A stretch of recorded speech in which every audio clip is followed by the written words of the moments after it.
Hello, welcome to today's lunchtime lesson. Today we're going to be talking about sentence stress. So we're doing, it's a pronunciation focus, but it's also a listening focus. And we're going to be talking about that in more detail over the lesson. So like I say, we're talking about sentence stress, but before we talk about sentence stress, I just want to have a little bit of revision to see what you can remember about word stress. So we did talk about word stress a few weeks ago, and you can catch up with the video if you haven't seen that. If you haven't seen that, I would recommend watching the word stress before we carry on. But basically we did a lesson in more detail on word stress, and in that lesson we talked about this sound here, the schwa. And the schwa is the most common sound in vowel sound in the English language.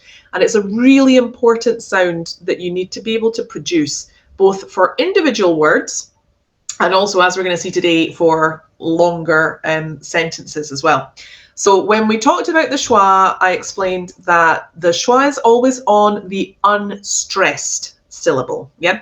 So if we have this example here of words, for example, it would be comfortable, literature, vegetable, photograph, television, carrot, developing, mountain, and mobile. Okay, so if we take that example there of carrot, not every single word here has a schwa, by the way, but the majority do. That second syllable there is not what we call a strong vowel, which is like an o, a, e, I, o, u. Okay, this is what we call a weak vowel, which is our friend over here, the schwa, the sound. So the reason it's really important that you can pronounce it is that if I say carrot and I use the strong vowel sound, what happens is that shifts the word stress pattern, and I move my stress to the second syllable. And that's the problem when no one will understand you when you're speaking in English, because of how important stress is to the rhythm of English. Yeah. So word stress and where we place that stress and where we use the schwa is really important in individual words, but it's also incredibly important when we start to put more words together and we produce a full sentence.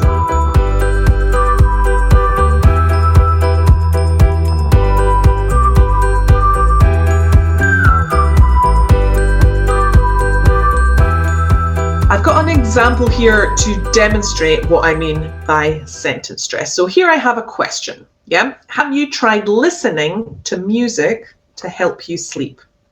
Now, if I take away the words at the bottom of that sentence and you just read tried listening music help sleep, you can understand that sentence, right? You understand the idea that's being communicated.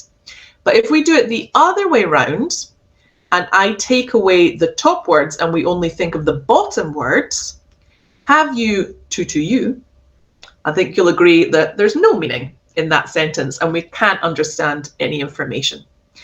So what we have here are what we call content words and function or structure words. Yeah.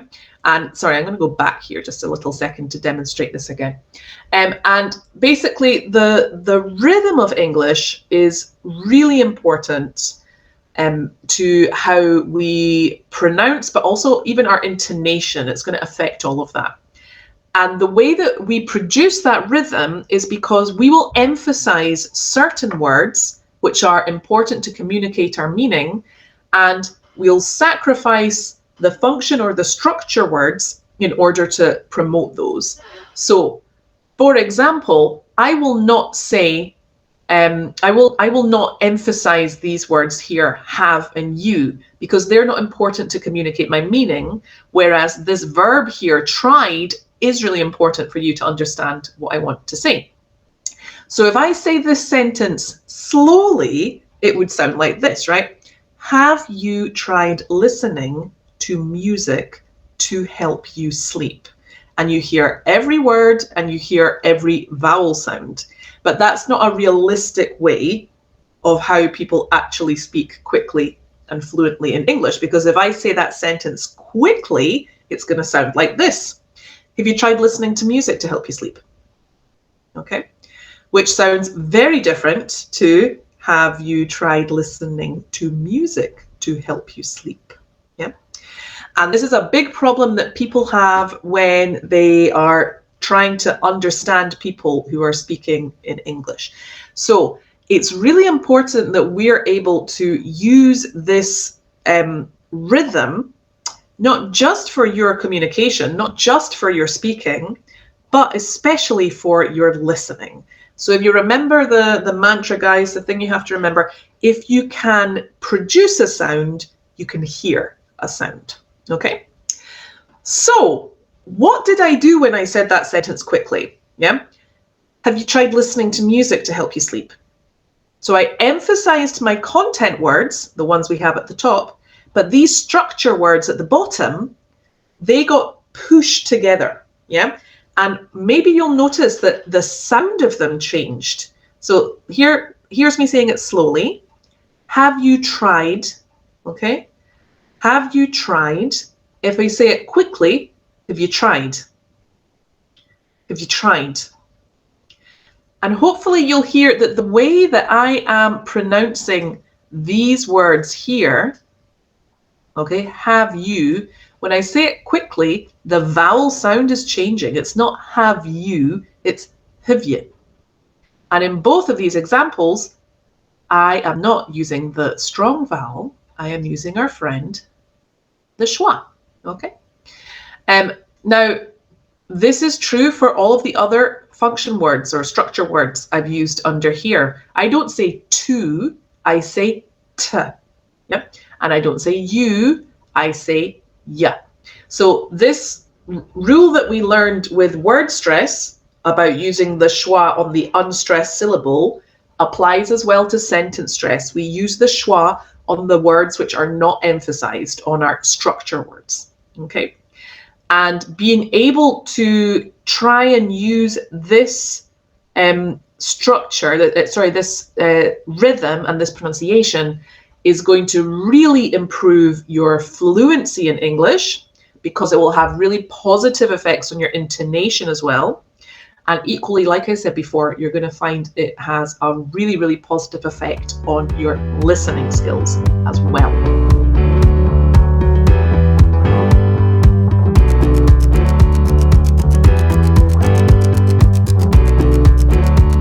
If we look at the kind of words that we have here, our content words, the ones that carry the meaning, are things like nouns, main verbs, adjectives, adverbs, quantifiers, negative auxiliaries, I will come back to this in a second, and modal verbs. Okay, because all of these are changing meaning. Okay, I'm sorry, question words too.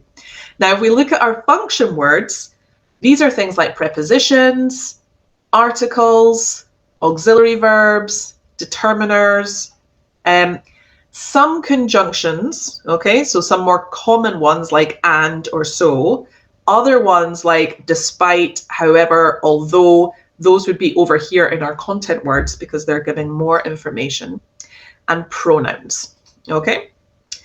But remember, you have to remember that sometimes these kind of structure or function words will also function as a content word as well. Yeah. I'll come back to this too. Let's start first of all with what I was saying about negative auxiliaries. So you'll see here that in our function or structure word list, I've put auxiliary verbs, yeah, as being function words, and over here negative auxiliaries as being content ones. And that's because when you have a negative auxiliary, it's going to affect and change the meaning. And that's why when you're listening, if you hear an auxiliary, it's probably negative. Okay, because when an auxiliary isn't negative, we either use a schwa or we contract it. So for example, I would say I would not say I will go, I'd say I'll go. But I would say I won't go. Okay? Or can is a good example, right? If I say can when it's positive, you hardly hear it. I can swim. But if I'm emphasizing that it's negative, then you'll hear the pure vowel. I can't swim. So sometimes with a negative auxiliary, you don't hear the negation, but you do hear the auxiliary, right? And if it's a positive auxiliary, you probably won't hear the auxiliary because it's contracted or using the schwa, okay? So an important thing to consider there. Like I said, this is not a perfect rule because sometimes these words here are structure words in this column. I will need to emphasize those because I want to clarify information or I want to, change something or make something more important. So here's an example. In this question, is this your book?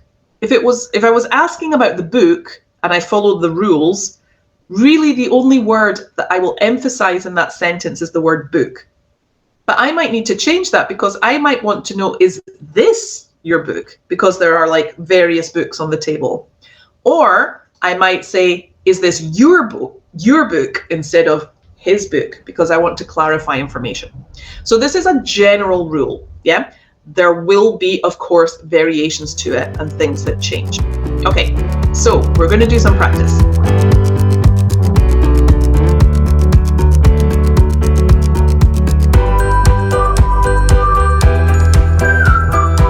In order to do that, we're going to use this guy over here. You might recognize him. That is Will Smith, famously from my generation, maybe not for other people's generation, from a TV show called The Fresh Prince of Bel-Air. So the reason we're going to watch a little bit of the rap of The Fresh Prince of Bel-Air is that one of the best ways you can notice or learn sentence stress is by listening to rap music. It's a really great way to hear that rhythm because in order to fit within a rhythm, they will squash lots of words together. So here's your challenge, okay? Get a piece of paper or open a document on your computer. And I don't want you to write everything that he says in the rap. I want you to write down the words that you hear. Okay, so get your piece of paper, yeah, or get your Google Doc, and we are going to give it a go.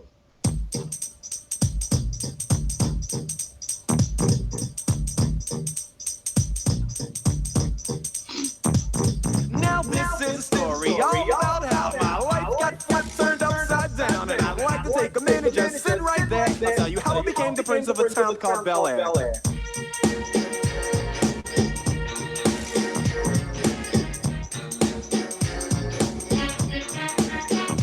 In West Philadelphia, born and raised on the playground is where I spent most of my days. Chilling out, maxing, relaxing, out cool and all, shooting some b-ball outside of the school. When a couple of guys who were up to no good started making trouble in my neighborhood. I got in one little fight and my mom got scared and said, "You're moving with your auntie and uncle in Bel-Air." Okay, we could listen to the whole thing, but I'll let you do that in your own time. So here are the words that he is emphasizing in this. Okay, I'm going to attempt to do it justice and have a look and notice the words that are being stressed. Yeah. Now this is a story all about how my life got flipped, turned upside down, and I'd like to take a minute, just sit right there. I'll tell you how I became the prince of a town called Bel-Air. In West Philadelphia, born and raised in the playground is where I spent most of my days, chilling out, maxing, relaxing, all cool and all, shooting some b-ball outside of the school when a couple of guys who were up to no good started making trouble in my neighborhood. I got in one little fight and my mom got scared. She said, "You're moving with your auntie and uncle in Bel-Air." Yeah. Now, if you look at the words which are being emphasized there, you'll notice that it follows the pattern that we talked about before. Yeah, our content and our structure words. Okay.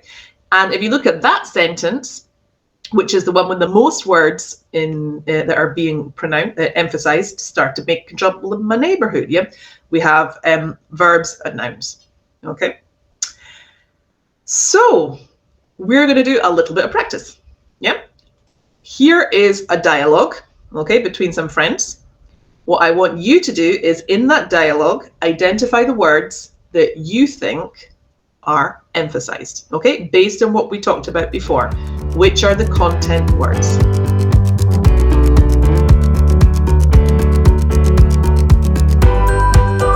So let's check our answers. So here we have what I would put certainly for this. Okay, so hi Peter, are you coming to the party tonight? Of course I am. It's going to be amazing. I know, I can't wait. Are you going with anyone? Yeah, I'm asking Sarah. And you? I'm going with Mark. Is Stephen going? I don't know. Do you think he's going to bring his new girlfriend? Who? Catherine? Yeah, Catherine. I suppose so. Well, I'm going to be there for about 7:30. And you? Probably about 8 o'clock because we have to have dinner with my parents. Have a nice dinner. Thanks. See you at the party. Okay. So you'll notice here, guys, basically the longer the sentence in English, the less words you actually hear, okay, which is a good general rule when you're thinking about sentence stress. The other thing that's really important for us to consider when we're using this rhythm is that we need to think about chunking, okay, about your group of language. It's not about individual words, okay, your block of language. So, for example, here, don't think about do you think he's going to bring his new girlfriend as isolated sounds. Think of them as chunks of language. I would probably say, do you think he's going to bring his new girlfriend as my 3 chunks of language there? Yeah. If you look at that long sentence, we have other chunks of language, probably about 8 o'clock because we have to have dinner with my parents, okay? So I would say my chunks of language here are probably about 8 o'clock because we have to have dinner with my parents as my second chunk of language. We will be doing a lesson on chunking, which sounds like a horrible word, but it's a very useful technique in another class. And also what's interesting about when we start to look at this dialogue is that you start to see a lot of connected speech features happening. So we also did another lesson on connected speech, which if you didn't watch, please go and have a look. But I'll just highlight a few of the very obvious ones, which you can see here. So we have that going to, that when we put it together becomes gonna, which also uses our schwa. Yeah. So he's gonna bring his new girlfriend. There's another gonna. We have our do you, which comes together and the sound changes instead of do you to a j, which has another schwa. J think. Yeah, not do you think. And then this word here, when I say this quickly, probably about 8 o'clock, because we have to have dinner with my parents, we actually lose an entire syllable of that word. And again, you have your friend, the schwa, because, yeah. So you can see how common this sound is and how important it is to be able to produce it correctly. Okay. Now, just some final thoughts to finish with that I'd like to make a couple of comments about. So I think it's really important to consider how we listen in English, because very often we're trying to listen for every word or we're trying to understand every piece of information. And remember, that's not an effective way to listen. When you're listening in a foreign language, a positive listening experience is when you have extracted the information you needed to extract, okay?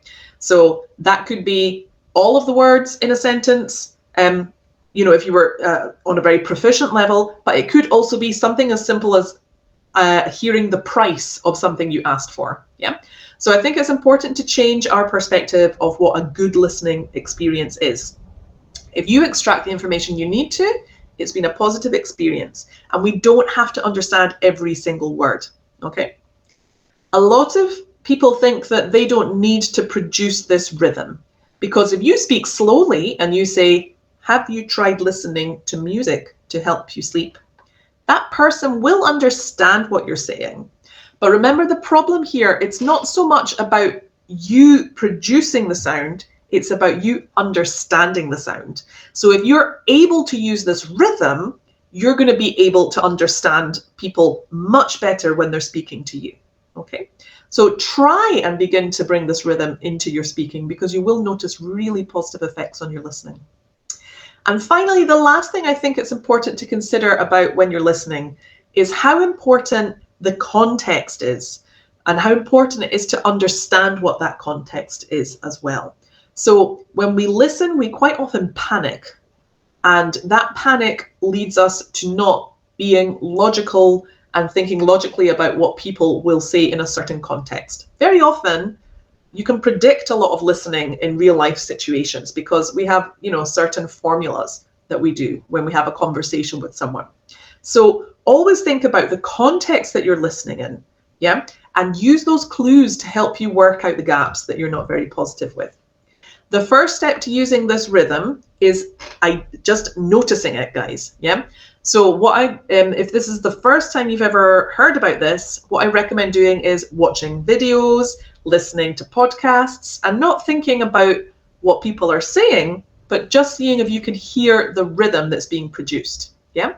And then the next steps are starting to try and emulate that rhythm yourself. So spend some time with the dialogue that we just looked at. Try recording yourself quite a lot of times. There's no limits on how many times you can record yourself. And actually, I think that's a great way to see how you progress, yeah? So start with, keep your first recording and do another 10 recordings and see how much better you are on the 10th attempt, okay? But yeah, practice makes perfect. Keep going, and you really will notice such a great improvement in your listening if we begin to work with this rhythm.